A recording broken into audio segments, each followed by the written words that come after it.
Welcome. Starting with very basic and important question. What is MFR in the pharmaceutical industry?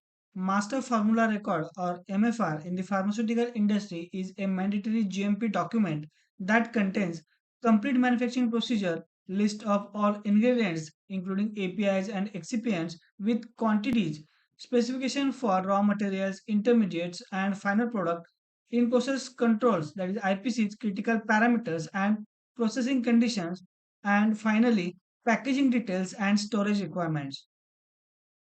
What are the main MFR contents? MFR contains comprehensive information including product information, ingredients, manufacturing process, equipment and materials, in-process controls, packaging and labeling, yields, approvals and revision history.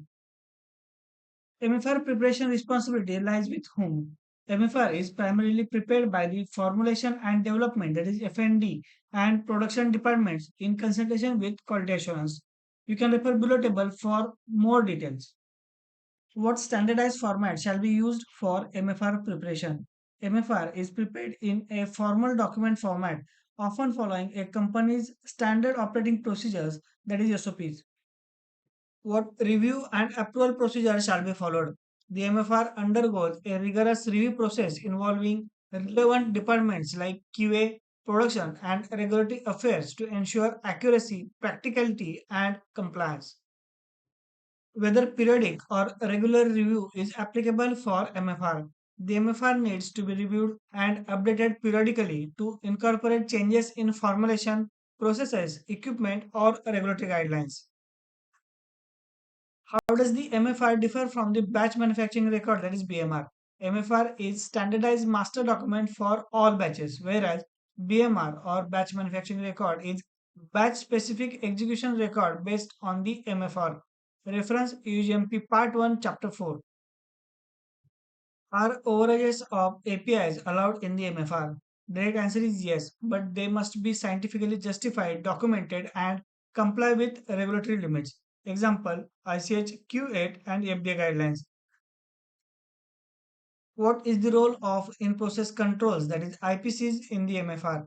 IPCs ensure critical quality attributes like pH, weight variation, distillation are monitored during production. Reference guideline ICH Q7 and UGMP Part 1. Can an MFR include alternative manufacturing processes? Direct answer is yes, if validated and approved. For example, for contingency or continuous manufacturing, we can include alternative manufacturing processes. Reference FDA's guidance on continuous manufacturing ICH Q12. What regulatory consequences can arise from non-compliant MFRs, FDA's or EMA observations like 483 or warning letters, batch rejection, recalls, or legal actions due to GMP violation?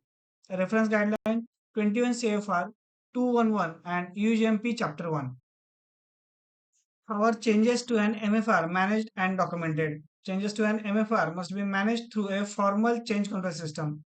Any proposed change, no matter how minor, must be documented, justified, reviewed, and approved by relevant departments like QA, that is quality assurance, production, and R&D. Don't forget to like, comment, and share. Subscribe to channel for more informative videos related to our pharmaceutical industry.